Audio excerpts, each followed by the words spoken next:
Praise the Lord.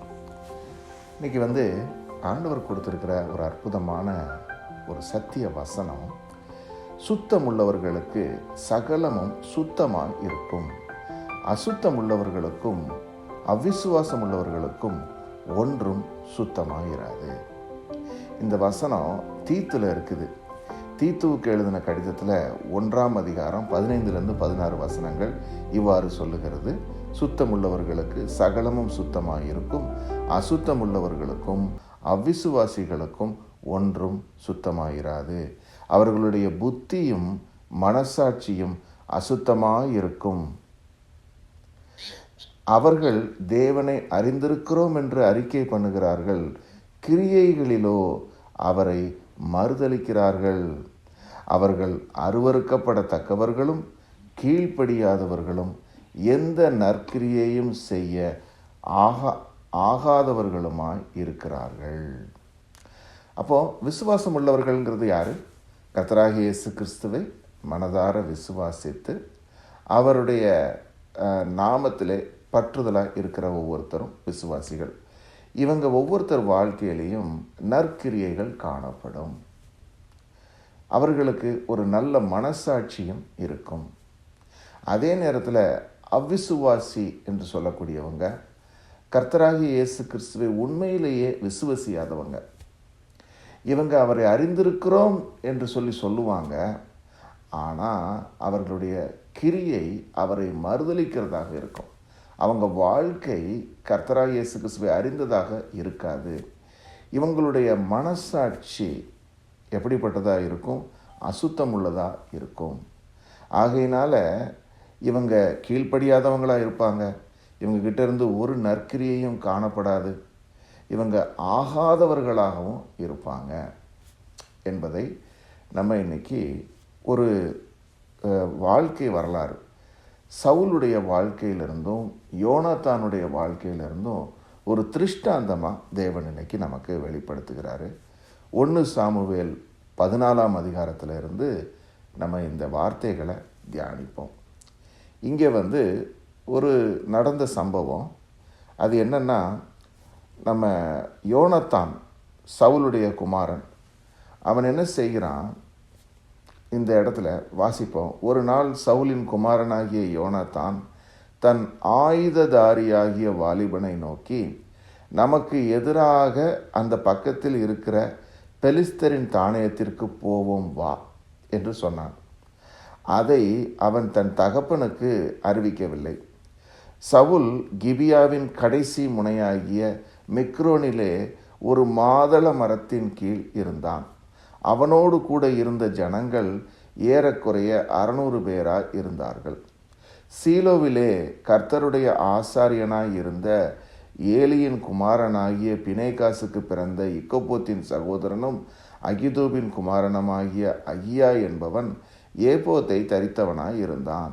யோனாத்தான் போனதை ஜனங்கள் அறியாதிருந்தார்கள்.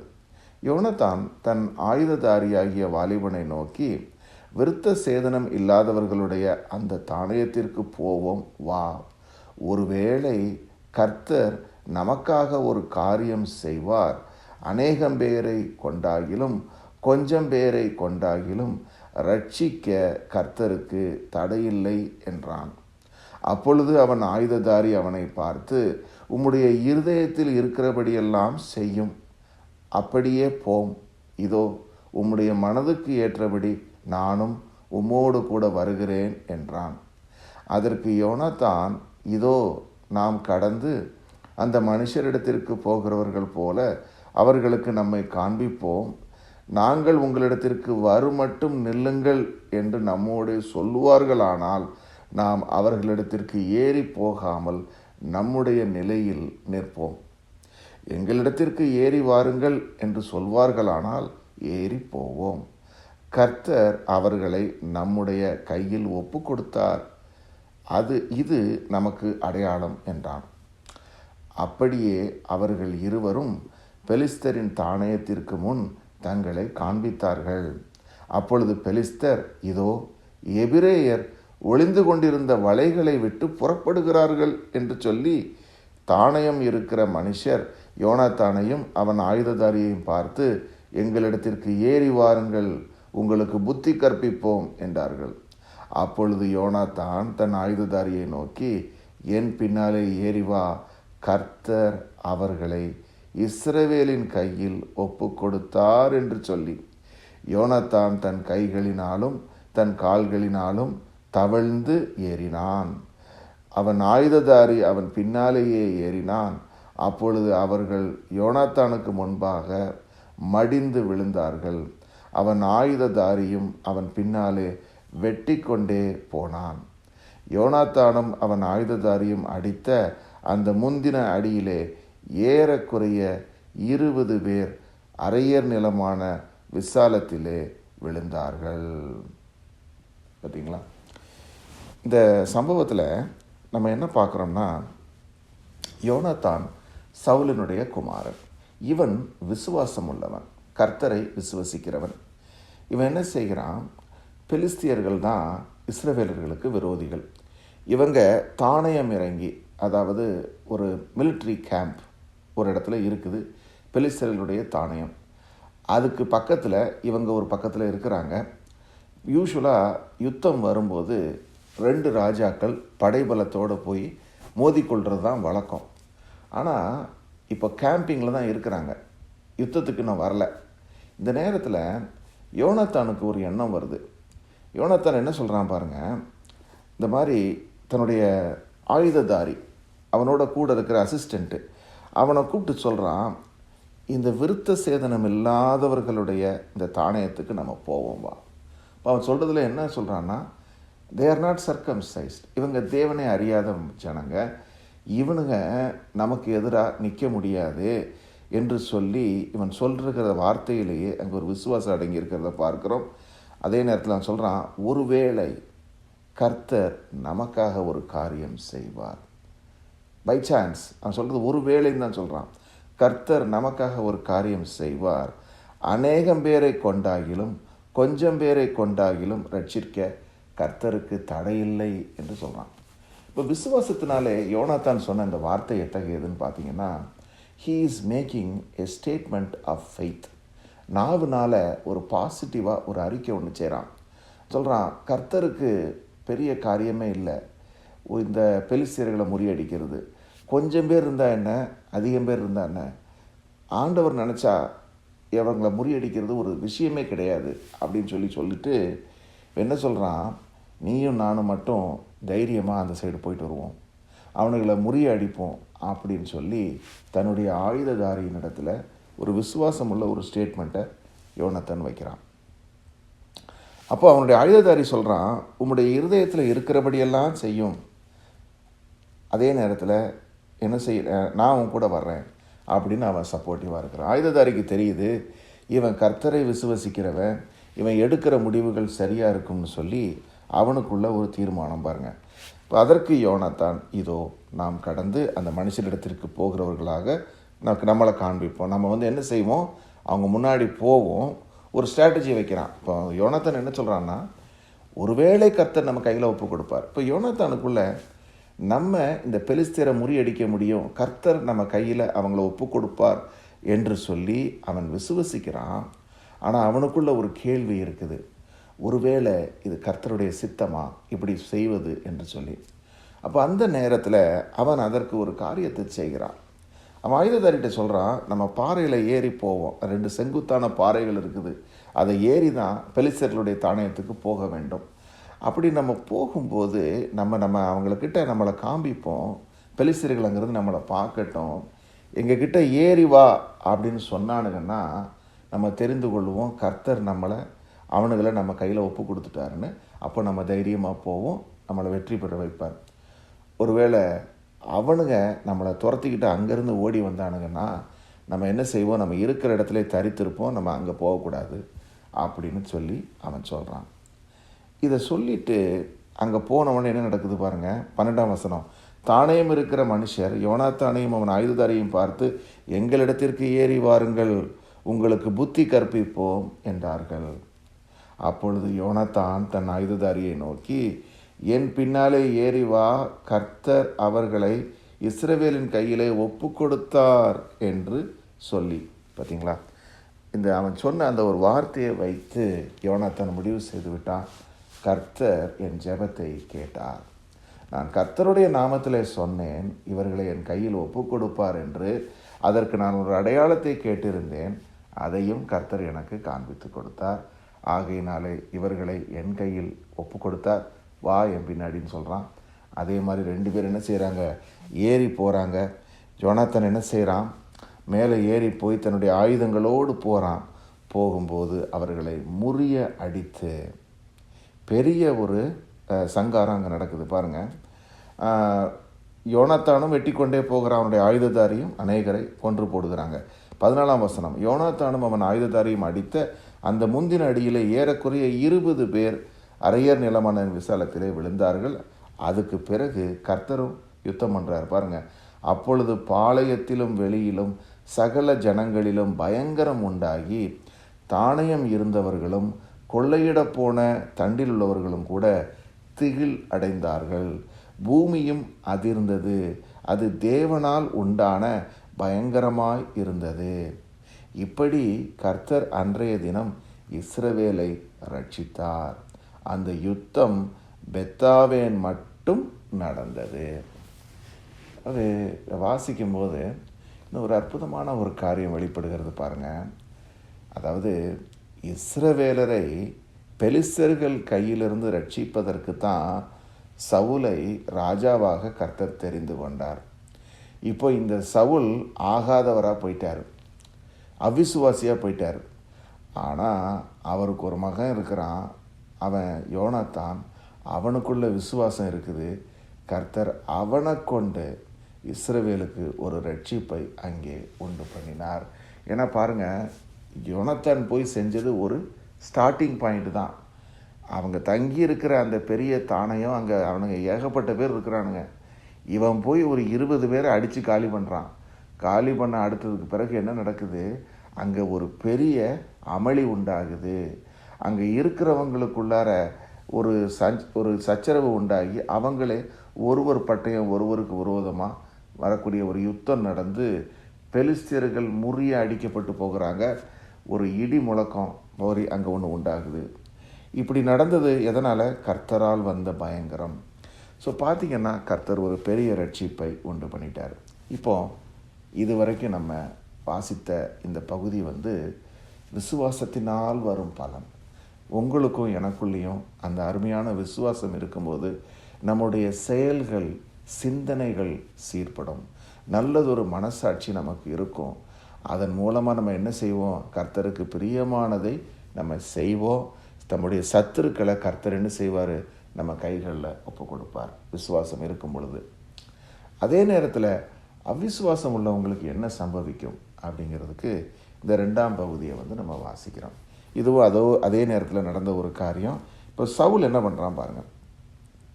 24ஆம் வசனம், இஸ்ரவேலர் அன்றைய தினம் மிகுந்த வருத்தம் அடைந்தார்கள்.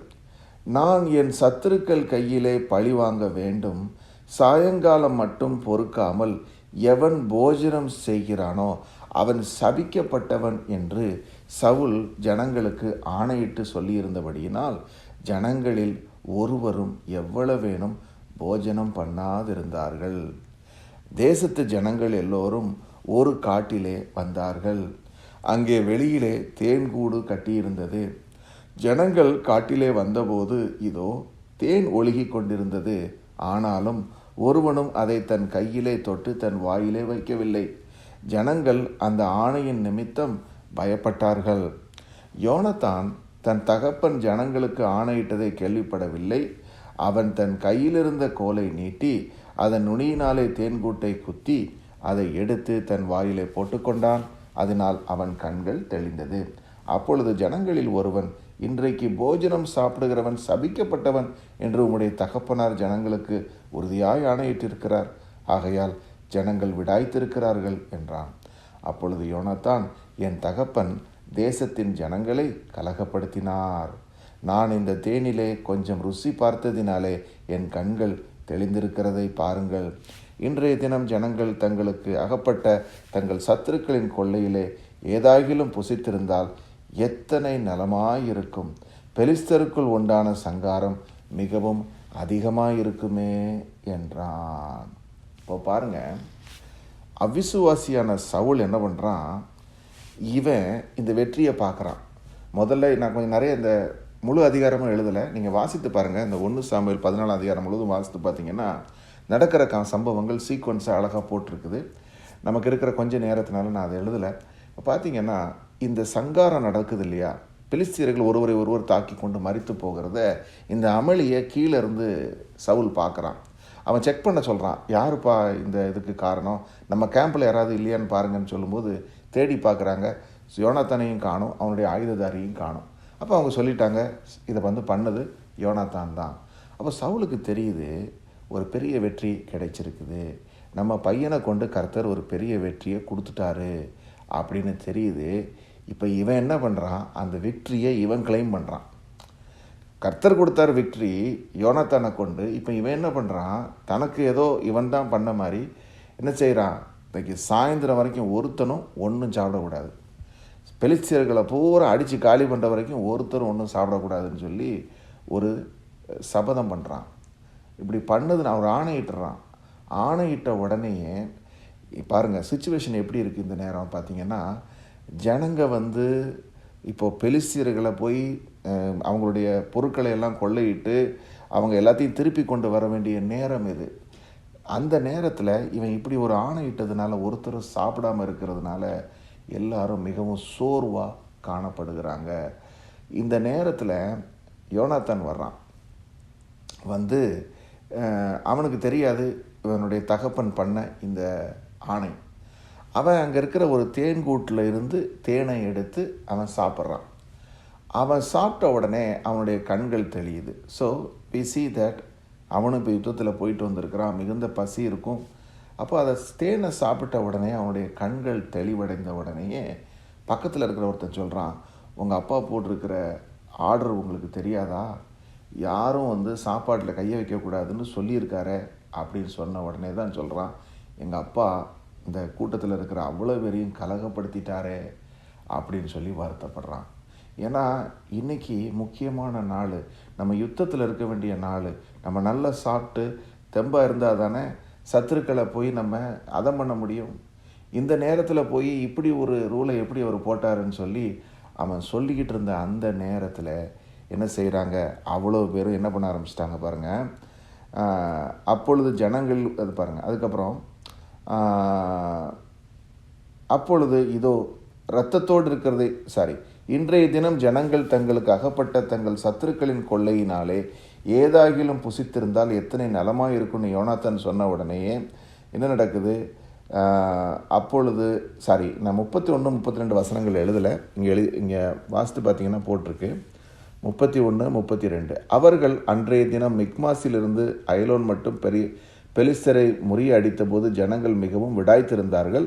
அப்பொழுது ஜனங்கள் கொள்ளையின் மேல் பாய்ந்து ஆடுகளையும் மாடுகளையும் கன்றுக்குட்டிகளையும் பிடித்து தரையிலே போட்டு அடித்து இரத்தத்தோடும் புசித்தார்கள். அப்பொழுது இதோ இரத்தத்தோடு இருக்கிறதை புசிக்கிறதினால் ஜனங்கள் கர்த்தருக்கு இயலாத பாவம் செய்கிறார்கள் என்று சவுலுக்கு அறிவித்தார்கள். அவன், நீங்கள் துரோகம் பண்ணினீர்கள், இப்போதே ஒரு பெரிய கல்லை என்னிடத்தில் உருட்டி கொண்டு வாருங்கள் அப்படின்னு சொல்லி சொல்கிறான் 33ஆம் வசனத்தில். 34ஆம் வசனம், நீங்கள் ஜனத்துக்குள்ளே போய் இரத்தத்தோடு இருக்கிறதை சாப்பிடுகிறதுனாலே கர்த்தருக்கு இயலாத பாவம் செய்யாதபடிக்கு அவரவர் தங்கள் மாட்டையும் அவரவர் தங்கள் ஆட்டையும் என்னிடத்தில் கொண்டு வந்து இங்கே அடித்து பின்பு சாப்பிட வேண்டும் என்று அவர்களுக்கு சொல்லுங்கள் என்று கட்டளையிட்டான். ஆகையால் ஜனங்கள் எல்லோரும் அவரவர் தங்கள் மாடுகளை அன்று ராத்திரி தாங்களே கொண்டு வந்து அங்கே அடித்தார்கள். பின்பு சவுல் கர்த்தருக்கு ஒரு பலிபீடத்தை கட்டினான். அது அவன் கர்த்தருக்கு கட்டின முதலாவது பலிபீடம். அதற்கு பின்பு சவுல், நாம் இந்த ராத்திரியிலே பெலிஸ்தரை தொடர்ந்து போய் விடியற்கால வெளிச்சமாக மட்டும் அவர்களை கொள்ளையிட்டு அவர்களில் ஒருவரையும் மீதியாக வைக்காதே போவோமாக என்றான். அதற்கு அவர்கள், உம்முடைய கண்களுக்கு நலமானபடியெல்லாம் செய்யும் என்றார்கள். ஆசாரியனோ, நாம் இங்கே தேவ சந்நிதியிலே சேரக்கடவோம் என்றான். அப்படியே பெலிஸ்தரை தொடர்ந்து போகலாமா, அவர்களை இஸ்ரவேலின் கையில் ஒப்பு கொடுப்பீரோ என்று சவுல் தேவனிடத்தில் விசாரித்தான். அவர் அந்த நாளிலே அவனுக்கு மறு உத்தரவு அருளவில்லை. அப்பொழுது சவுல், ஜனத்தின் தலைவர்களே, நீங்கள் எல்லோரும் இங்கே சேர்ந்து வந்து இந்த பாவம் எதினாலே உண்டாயிற்று என்று பார்த்தறியுங்கள். அது என் குமாரனாகிய யோனாத்தனிடத்தில் காணப்பட்டாலும் அவன் சாகவே சாக வேண்டும் என்று இஸ்ரவேலை ரட்சிக்கிற கர்த்தருடைய ஜீவனை கொண்டு சொல்லுகிறேன் என்றான். சகல ஜனங்களுக்குள்ளும் ஒருவனும் பிரதியுத்தரம் சொல்லவில்லை. ஸோ எவ்வளவு துர்க்கிரியைகளை சவுல் செய்கிறான் அப்படின்னு சொல்லி பார்த்தீங்கன்னா, இப்போ ஏற்கனவே என்ன பண்ணிட்டான், யாரும் சாப்பிடக்கூடாதுன்னு சொல்லி ஒரு பிரச்சனை பண்ணிட்டான். இப்போ அது ஒரு பெரிய தீமை ஆகிப்போச்சு. இப்போ இவன் பண்ண அந்த தீமையினால் என்ன ஆயிடுச்சு பாருங்கள். சாப்பிடாமல் இருந்த ஜனங்க, அவன் யோனாத்தான் ஒரு வார்த்தை சொன்னான் இல்லையா, சாப்பிட்ருந்தா நம்ம எவ்வளோ நல்லா யுத்தம் பண்ணியிருக்க முடியும்னு.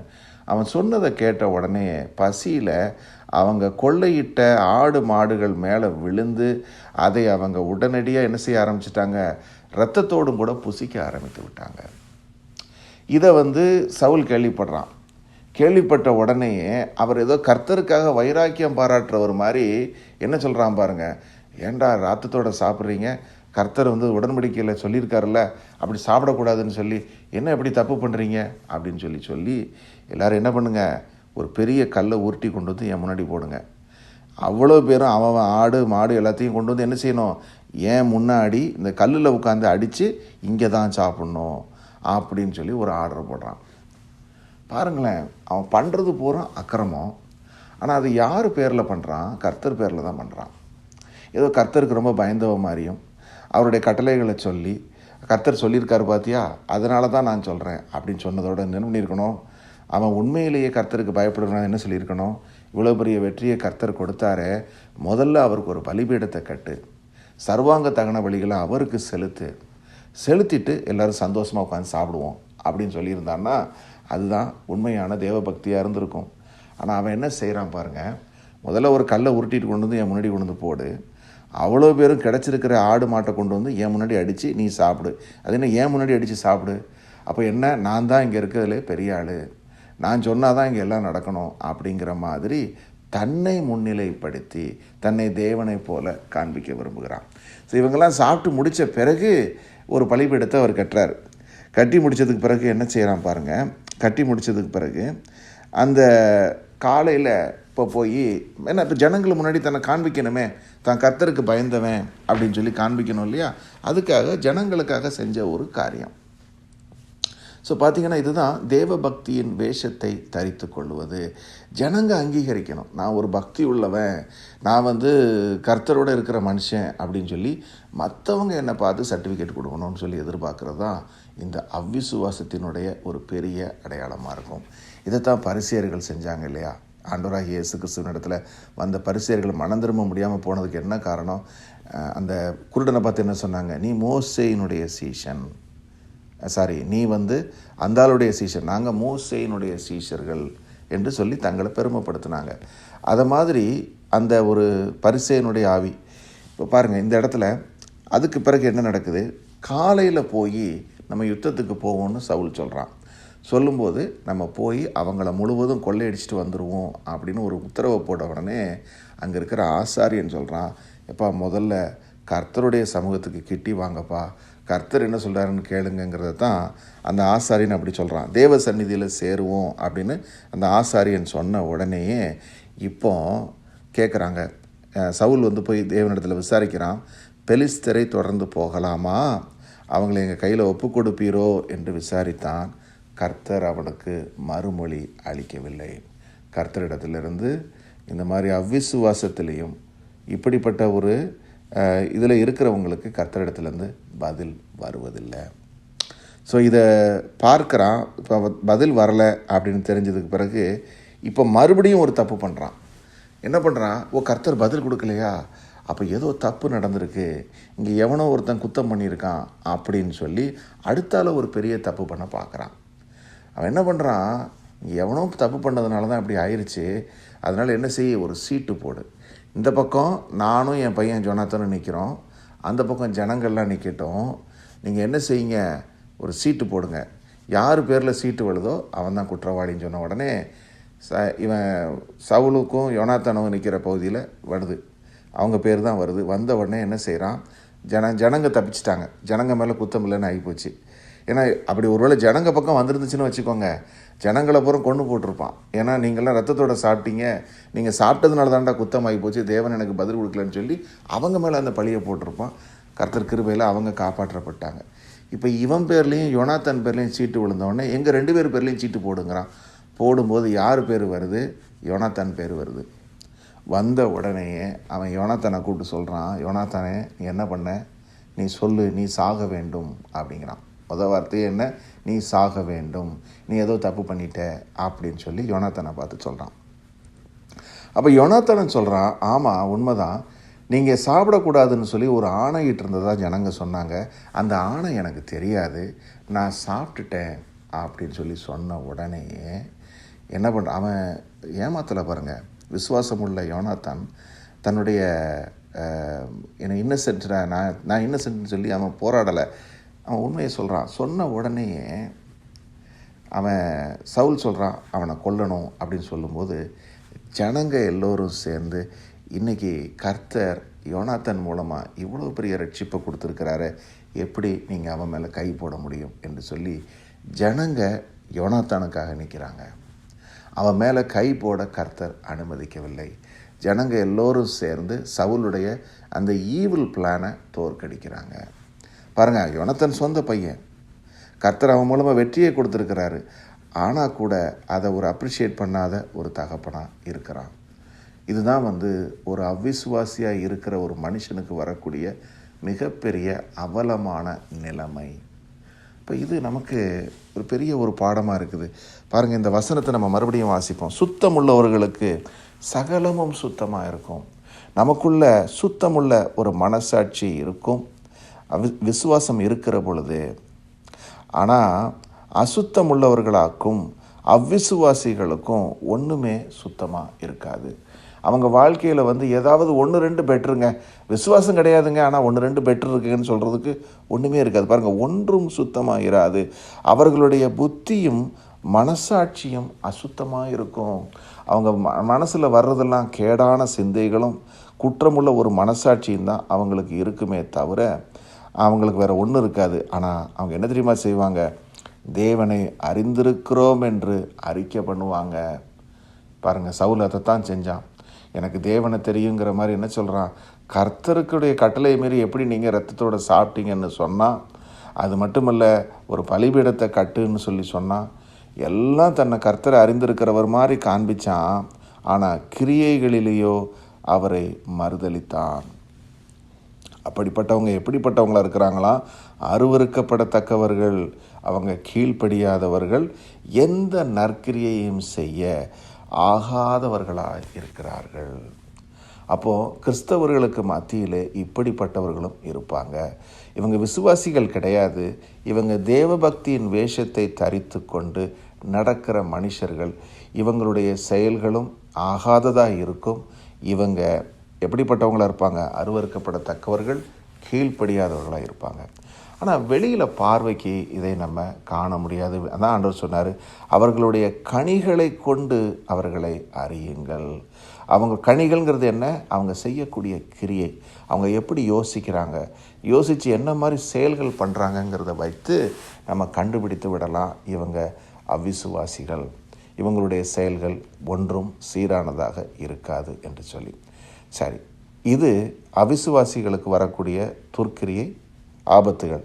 ஆனால் விசுவாசியாக இருந்தால், கர்த்தரிடத்தில் விசுவசிக்கிற ஒவ்வொருத்தருக்கும் என்ன இருக்கும், ஒரு சுத்தமுள்ள மனசாட்சி.